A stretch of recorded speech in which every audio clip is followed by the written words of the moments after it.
जयंत चौधरी को इस बात को नहीं भूलना चाहिए कि वो एक उनकी जो पार्टी है क्षेत्रीय पार्टी है और जयंत चौधरी को अल्पसंख्यक समाज का भी वोट मिलता रहा है, दलितों का भी वोट मिलता रहा है। लेकिन जिस तरीके से चाहे वो अंबेडकर विवाद को लेकर के हो या फिर कह सकते हैं कि अभी जो मुद्दा चल रहा है वक्फ संशोधन बिल के लेकर के हो, तो कहीं ना कहीं जयंत चौधरी पर सवाल उठा लें या फिर जयंत चौधरी की बात कर लें, ये अभी तो केंद्रीय मंत्री हैं, लेकिन अब आने वाले 5 साल में इनका क्या होगा, आने वाले विधानसभा चुनाव में क्या होगा, इसको भी कहीं ना कहीं सोचने और समझने की जरूरत है। क्योंकि आज भारतीय जनता पार्टी इनके साथ है, कल नहीं भी है और कल इन्हें अपनी विचारधारा के साथ ही चुनाव। क्या उत्तर प्रदेश से योगी आदित्यनाथ की छुट्टी होने वाली है? क्या अब योगी आदित्यनाथ के खिलाफ सिर्फ भारतीय जनता पार्टी के विधायक ही नहीं बल्कि योगी आदित्यनाथ के खिलाफ उनके सहयोगी दल भी खड़े हो जाएंगे? योगी आदित्यनाथ को आंखें दिखाने के लिए जहां जयंत चौधरी दिखाई दे रहे हैं, तो वहीं दूसरी तरफ ओम प्रकाश राजभर का बड़ा बयान सामने आ गया है। ओम प्रकाश राजभर दावा करते हैं कि सुभाषपा ही सरकार बनाएगी। क्या ये दावा योगी आदित्यनाथ की नींव को हिला देगा? क्या योगी आदित्यनाथ के खेमे में बेचैनियां शुरू हो जाएंगी? वो योगी आदित्यनाथ जो भारतीय जनता पार्टी के तहत एक बार फिर से मुख्यमंत्री बनने का दावा करते हैं, जो केंद्रीय गृह मंत्री अमित शाह योगी आदित्यनाथ के रिपीट होने की बात करते हैं, तो वहीं सहयोगी दल आखिरकार योगी आदित्यनाथ को क्यों नकार रहे हैं?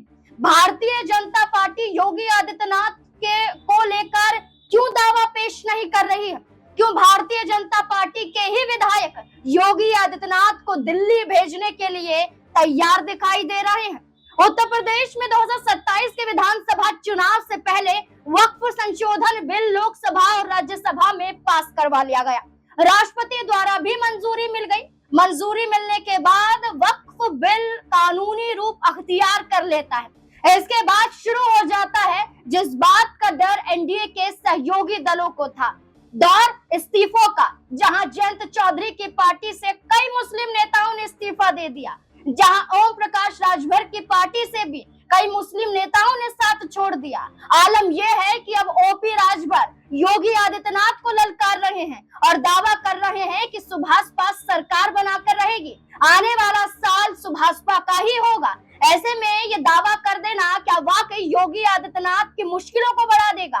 एक तरफ जहां दावे पेश किए जा रहे हैं, तो दूसरी तरफ आरएसएस प्रमुख मोहन भागवत का दौरा भी देखने को मिल रहा है। आखिरकार ऐसे वक्त पर दौरा जब योगी आदित्यनाथ को नकारा जा रहा है, इसके क्या मायने निकाले जा सकते हैं? कई सवाल योगी आदित्यनाथ से जुड़कर खड़े हो जाते हैं। सवालों के जवाब लेंगे। मेरे साथ मेरे सहयोगी सिराज जुड़ चुके हैं।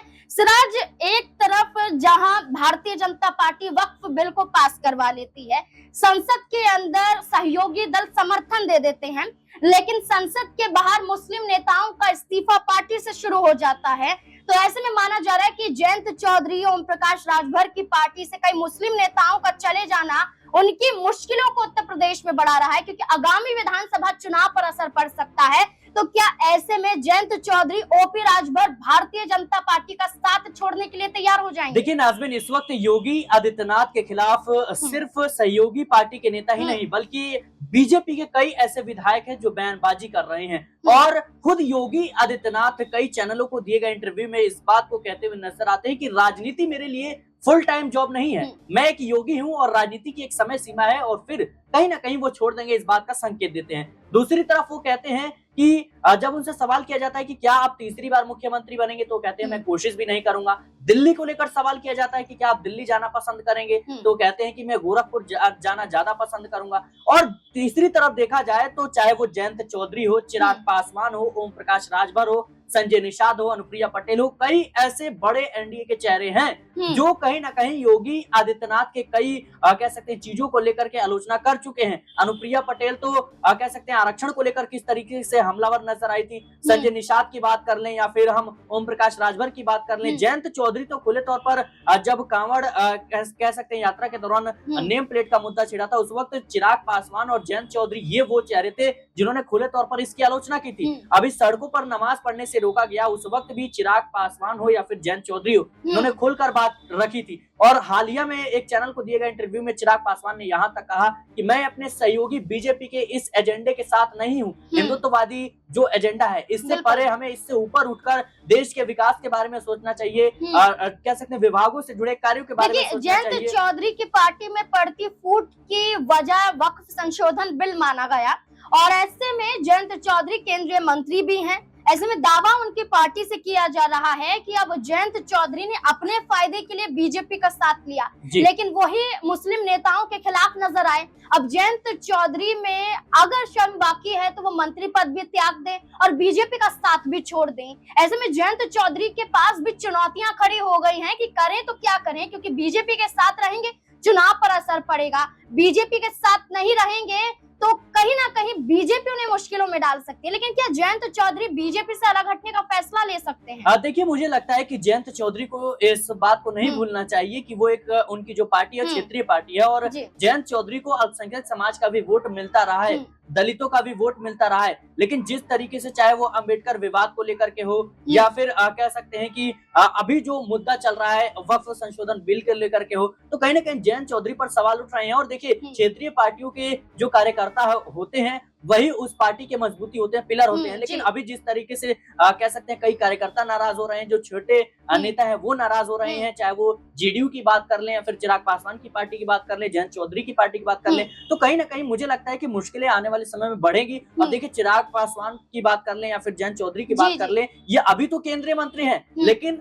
अब आने वाले 5 साल में इनका क्या होगा, आने वाले विधानसभा चुनाव में क्या होगा, इसको भी कहीं ना कहीं सोचने और समझने की जरूरत है। क्योंकि आज भारतीय जनता पार्टी इनके साथ है, कल नहीं भी है, और कल इन्हें अपनी विचारधारा के साथ ही चुनाव लड़ना है, कल इन्हें अपनी पार्टी के जो चुनाव चिन्ह है उसी पर चुनाव लड़ना है। लेकिन जब इस तरह की चीजें सामने आएंगी, जब इस तरह से विरोध होगा, पार्टी से लोग छोड़कर चले जाएंगे, तो फिर पार्टी का भविष्य क्या होगा? देखिए, ओपी राजभर की बात करें तो वो कई बार योगी आदित्यनाथ को ललकार चुके हैं। कभी कहते हैं कि पीला गमछा पहनकर जाएंगे तो आपको कोई नहीं रोकेगा, हमारी सरकार चुनाव लड़ रही है, हमारी पार्टी चुनाव लड़ रही है, ये चुनाव बीजेपी नहीं लड़ रही है, बीजेपी अलग, हम अपनी पार्टी के लिए चुनाव लड़ रहे हैं। ऐसे बयान अब सरकार बनाने का दावा सुभाषपा के जरिए किया जा रहा है। सरकार बनाने का दावा ओम प्रकाश राजभर के जरिए करना क्या दर्शाता है कि योगी आदित्यनाथ को हटाने की तैयारी राजभर के जरिए भी की जा रही है। मुझे लगता है ओम प्रकाश राजभर ऐसे नेता हैं जो हमेशा अपने विवादित बयानों के चलते सुर्खियों में रहते हैं, और अभी जिस तरीके से उन्होंने दावा किया है, तो मुझे लगता है कि सुभाषपा एक क्षेत्रीय पार्टी है, और जाहिर सी बात है जिस तरीके से वो दावा कर रहे हैं,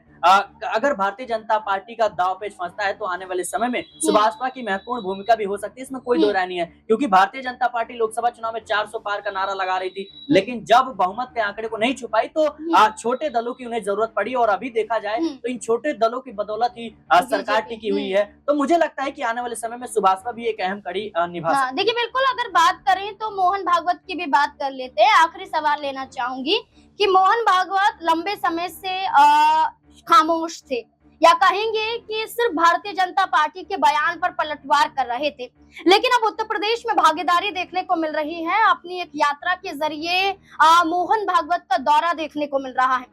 क्या एक तरफ योगी आदित्यनाथ को हटाने के लिए बीजेपी विधायक सामने आ जाते हैं, वहीं योगी आदित्यनाथ अपने मुख्यमंत्री पद को लेकर फुल टाइम सिक्योरिटी नहीं देते हैं, तो वहीं मोहन भागवत का दौरा क्या दर्शाता है? योगी आदित्यनाथ को हटाने के लिए क्या मोहन भागवत को भेजा गया है? मुझे लगता है नाज़मीन कि अभी जो आरएसएस है उनका एक सर्वे भी होता है, जो कह सकते हैं चुनाव के दौरान हमें देखने को मिलता है, और उनके तमाम जो कार्यकर्ता हैं और तमाम जो लोग हैं वो कहीं ना कहीं इस बात की तलाश करते हैं कि आने वाले समय में चुनाव में बीजेपी को कितना फायदा होगा, किस नेता को कौन सा पद दिया जाए, किसके चेहरे पर चुनाव लड़ा जाए तो बीजेपी अच्छा प्रदर्शन करेगी। तो मुझे लगता है ये तमाम जो चीजें हैं अभी इसकी कह सकते हैं कि नाप तोल करना बाकी है, लेकिन जिस तरीके से योगी आदित्यनाथ के खिलाफ अभी भारतीय जनता पार्टी में माहौल बनाया जा रहा है, मोहन भागवत का ये दौरा काफी कुछ संकेत देता है। देखिए, बिल्कुल, मोहन भागवत का दौरा काफी कुछ बयां करता है, जहां एक तरफ मोहन भागवत तो दूसरी तरफ बीजेपी के खिलाफ उनके ही सहयोगी दल आंखें योगी आदित्यनाथ को दिखा रहे हैं। अब उत्तर प्रदेश में क्या योगी आदित्यनाथ वाकई अपनी कुर्सी बचा पाएंगे या फिर कुर्सी दांव पर लगा देंगे,